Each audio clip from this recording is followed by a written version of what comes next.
வணக்கம் வணக்கம் வணக்கம். ஆதரவு தரும் அனைவருக்கும் நன்றி. நிறைய பேர் பார்க்கின்றீர்கள், கமெண்ட்ஸ் இடுகின்றீர்கள். நீங்கள் கமெண்ட்ஸில் சொல்கின்ற வீடியோக்கள் எல்லாம் வரும்.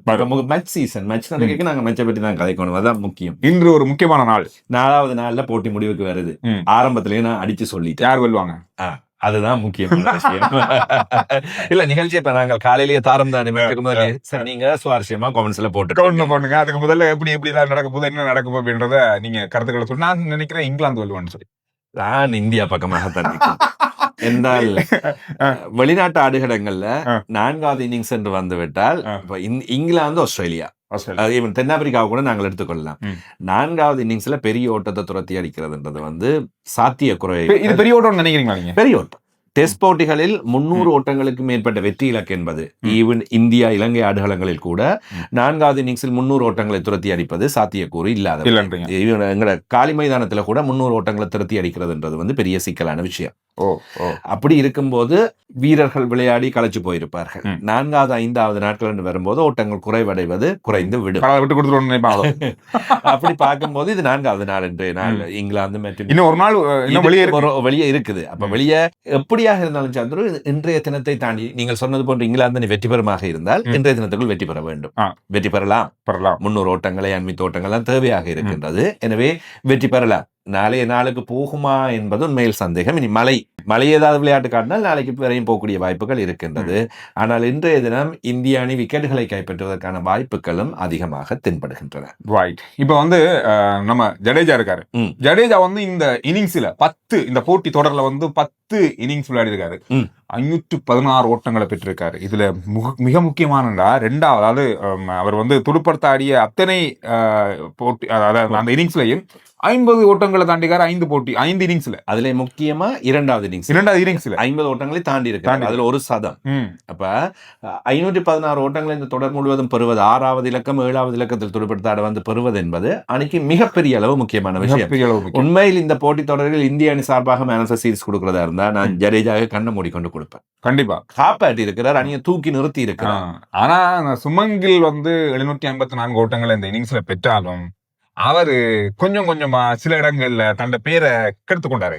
நேற்று இன்னும் ஒரு மிக மோசமான முட்டாள்தனமான வேலை செய்தார். நான் ஆரம்பத்திலேயே வேகமாக நல்லா அடிக்கிறேன். சுப்மன் சூப்பர் ஃபார்ம்ல இருக்காரு. இந்தியா பெரிய அளவு ஸ்கோர் அடிக்க போகுதுன்னு பார்க்க LBW முறையில அட்டமிழக்கிறார். சின்ன குட்டி பாபாவுக்கும் தெரியும் அது LBW கிளீன் அவுட்ன்றது. அதை போய் ரிவ்யூ எடுத்ததே மனுஷன். அது ரிவ்யூ எடுத்ததால் என்ன நடந்தது? முகமது சிராஜுக்கு இன்சைட் ஏஜ்ல தான் LB அவுட் நடுவர் கொடுத்தார். அதை கேட்டுக்கலாம். ரிவ்யூ இல்ல கேட்கறதுக்கு இல்ல, தெரிஞ்சு கொண்டு கேட்டாரு. சில நேரங்கள்ல சுமன்கில் நல்ல துடுப்பாட்ட வீரர், நல்ல வீரர். ஆனா இந்த தலைமை பொறுப்புல எடுக்கக்கூடிய சில முடிவுகள், சில தீர்மானங்கள் இந்த இன்னிங்ஸ்ல இந்த தொடர்ல நிறைய இடங்கள்ல பிழைச்சிருக்கு. சின்ன பிள்ளை வளரணும் இன்னும். இப்பதான் 25 வயது. நீங்க சொன்ன மாதிரி முகமது சிராஜ் இந்த போட்டியில, இந்த தொடர்ல மிக சிறப்பான முறையில பந்து வீசியிருக்காரு. அதாவது பும்ரா தான் இந்த தொடரினுடைய மிக முக்கியமான பந்து வீச்சாளர் இருப்பாங்க அப்படின்னு சொல்லி ஏற்கனவே சொல்லப்பட்டது. ஆனா பும்ராவே காணாம ஆக்கியிருக்காரு இந்த தொடர்கள்ல. இப்பொழுது இந்திய அணி சார்பாக கூடுதலான விக்கெட்டுகளை கைப்பற்றி வர மாறி இருக்காரு. இல்ல பும்ராலும் பார்க்க 5 போட்டிகளில் விளையாடி இருக்கிறார். 5 போட்டிகளிலும் ஒரு வேக பந்து வீச்சாளர் தொடர்ச்சியாக விளையாடுறதுன்றதே பெரிய விஷயம், பெரிய சாதனை.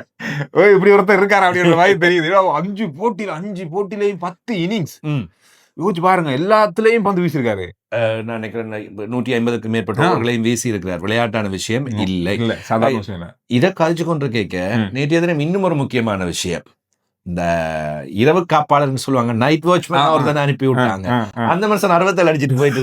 அதுதான் இங்கிலாந்துக்கு பெரிய பிரச்சனை. ஆகாஷ் தீப் நேற்று பெற்றுக் கொடுத்த அந்த ஓட்டங்கள் இருக்கு தானே முக்கியமா. அதுதான் இந்திய அணி இந்த போட்டியில் வெற்றி பெற போகின்றது என்றால் முக்கியமா நீங்க சொல்றதுக்கு காரணம் அந்த இடத்துல அவர் எடுத்து கொடுத்த அந்த 50 தாண்டி ஓட்டங்கள் தான். வேறு யாருமே இல்லை, விக்கெட்டுகள் வீழ்த்தப்பட்டன. எனவே அவ்வாறான நிலைமையில் ஜெய்ஸ்வாலோடு இணைந்து நின்று ஜெய்ஸ்வாலுக்கு நல்ல இணைப்பாட்டம் ஒன்றை பெற்றுக் கொடுத்து ஒரு பந்து வீச்சாளர் துடுப்படுத்த ஆடுவார் என்றது முக்கியமான விஷயம். அந்த மனுஷன் இந்தியாவில் அந்த உள்ளூர் டெஸ்ட்டுக்கு தானே கிளப் மேட்ச் அதுல அடிச்சதே 51 தான், ஒரே ஒரு 224 ஓட்டங்களை இந்திய அணி முதலாவது இன்னிங்ஸ்ல பெற்றுக்கொண்டது. 247 ஓட்டங்களை இங்கிலாந்து அணி தங்களுடைய இரண்டாவது இன்னிங்ஸ்ல பெற்றுக்கொண்டது. மீண்டும் இந்தியா துடுப்பெடுத்தாடி 396 ஓட்டங்களை பெற்றது. 374 ஓட்டங்கள் இங்கிலாந்து அணி இந்த போட்டியில் வெற்றி பெற வேண்டும். 50 ஓட்டங்கள் ஒரு விக்கெட் இழப்பிற்கு. இந்த போட்டியில பார்த்தா இந்த 2 பேரும் ஸ்டார்ட்ல வர்ற 2 பேர் முதல் இன்னிங்ஸ்லயும் அதான் நடந்தது. வந்து வேகமா அடிச்சு கொடுத்துருவாங்க, அதுக்கு பிறகு ஆட்டம் இழந்துட்டு போறாங்க. ஜாக் ரவுலி, பென் டக்கட் 2 பேர்லையும் ஜாக் ரவுலி 14 ஓட்டங்களோட ஆட்டம் இழந்து போயிட்டார். பென் டக்கட் தொடர்ந்தும் காணப்படுகின்றார் ஆடுகளத்தில். அவரும் வேகமா இருக்கிறது கொஞ்சம் இங்கிலாந்து அணிக்கு பெரிய பலம், இந்தியாவுக்கு டேஞ்சரஸ். எனவே அவர் அதே போன்று துடுப்பாட்ட வரிசை பலமானதான். ஜோ ரூட் போன்றவர்கள் இருக்கின்றார்கள். எனவே வெற்றியினை நோக்கி இங்கிலாந்து போராடுவதற்கான வாய்ப்புகளும் மிக அதிகமாக இருக்கின்றன. நான் மனசுக்குள்ள இங்கிலாந்துக்கு தான். சரி, அப்ப நாங்க நாளைக்கு கதை கேட்க என்ன நடந்ததுன்றதை பார்க்கலாம். அதே மாதிரி இப்ப கடைசியா நான் இந்த மைதானத்தில் நடைபெற்ற போட்டியின் ஸ்கோபரத்தையும் ஒரு ஞாபகப்படுத்துறேன். இலங்கை மற்றும் இங்கிலாந்து அணிகளுக்கு இடையில் நடைபெற்ற போட்டியில் இலங்கை தான் அந்த போட்டியில் வெற்றி பெற்றது. அதை சேஸ் பண்ணி, அதாவது 4வது இன்னிங்ஸில் ஓட்டங்களை பெற்றுதான் அவர்கள். எத்தனை ஓட்டங்கள்? 219. குறைவுதான், இதை விட சரி, மிகப்பெரிய அளவில் குறைவு. இருந்தாலும் ஸ்கோர் பேர்களை ஞாபகப்படுத்தி வைக்கிறேன். இதை வச்சு நீங்கள் சில கணக்கு பார்த்து கணக்குகளை சொல்லுங்க. இங்கிலாந்து அணி முதல் இன்னிங்ஸில் 325, இலங்கை அணி முதல் இன்னிங்ஸில் 263, இங்கிலாந்து அணி தங்களுடைய இரண்டாவது இன்னிங்ஸில் 186, இலங்கை உருட்டி எடுத்து விட்டது. அதன் காரணமாக 219 ஓட்டங்கள் வெற்றி இலக்கா கிடைச்சது. இலங்கை அணி 2 விக்கெட்டுகளை இழந்து அந்த ஓட்ட எண்ணிக்கையை பெற்றது. 10 நிசங்க ஆரம்பத்தில் இருந்தே மிக அபாரமாக வேகமாக துடுப்படுத்தாங்க. 124 பந்துகள் 127 அடிச்சு. அந்த அவர் தான் அந்த போட்டியினுடைய மிக முக்கியமான திருப்பு முனையா இருந்தாரு. 10 நிசங்க அன்றைக்கு இல்லைன்னா சில நேரத்துல இலங்கை அணிக்கும் இன்றைய போட்டியிலும் இதே மாதிரி வாய்ப்புகள் இருக்கின்றன. யாராவது இந்திய அணி வெல்ல போதுன்னு எதிர்பார்த்து கொண்டிருந்த இரண்டாவது போட்டியிலும் இப்படியான போட்டியின் போக்கு மாற்றப்பட்டது. தோல்வியினை சந்தித்தார்கள். எனவே போட்டியின் போக்கு எவ்வாறு மாறலாம்? இப்பொழுது இங்கிலாந்தும் முன்னைய காலங்கள் போன்று இல்லாமல் இப்பொழுது பாசிட்டிவ் கிரிக்கெட் அல்லது அடித்தாடும் கிரிக்கெட்டை கொண்டு வராங்க. அதான் ஆரம்ப துடுப்பாளர்கள் எவ்வளவு முடியுமோ அவ்வளவு ஓட்டங்களை பெற முயற்சிக்கிறாங்க. இப்ப ஜோ ரூட் போன்றவர்கள் கொஞ்சம் நிதானம் காத்தாலும் ஏனைய துடுப்பாட்ட வீரர்கள் அதிரடியாக அடிக்கக்கூடியவர்கள் இருக்கின்றார்கள். எனவே டெஸ்ட் போட்டிகள் அதிரடியாக அடித்து போட்டிகளை முடிக்கக்கூடிய வாய்ப்புகளும் இருக்கின்றது. இந்த பாசிட்டிவ் அப்ரோச் இப்பொழுது பிரெண்டன் மெக்லம் அணி பயிற்றுவிப்பாளராக வந்ததன் பின்னர் நடைபெறுகின்றது. அதன் காரணமாகத்தான் 40 போட்டிகளில் 25 வெற்றிகள், 15 போட்டிகள் சமன்ல 2 தோல்விகள். 2 தோல்விதான். இப்ப இந்த மாதிரியான ஒரு நிலையில போராட போறாங்க. இப்ப இந்தியாவின் பந்து வீச்சாளர்களை கில் அப்படி பாவிக்க போகின்றார். இனி அணித்தலைவர் என்ன டெக்னிக்ஸை பாவிக்க போறாருன்றதுதான் பிரச்சனை இருக்குது.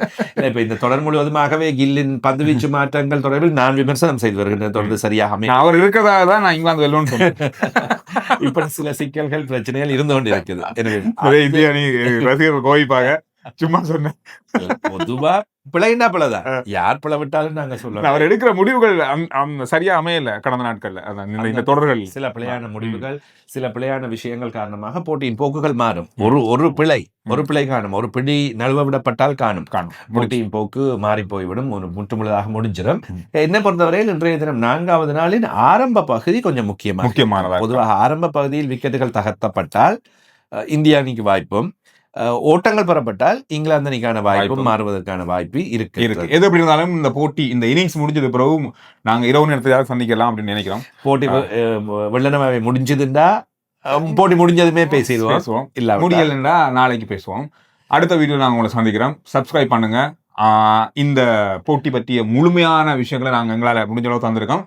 அடுத்தடுத்த வீடியோக்கள் இன்னும் முக்கியமான சில பகுதிகள் எங்களோட இருக்கு. அந்த பகுதியோட நாங்க உங்களை சந்திக்க போறோம். வேற என்ன விஷயங்கள் இந்த விளையாட்டு சம்பந்தமா நீங்க எதிர்பார்க்குறீங்க அப்படின்றதையும் கருத்துக்கள்ல சொல்லுங்க. நன்றி, வணக்கம்.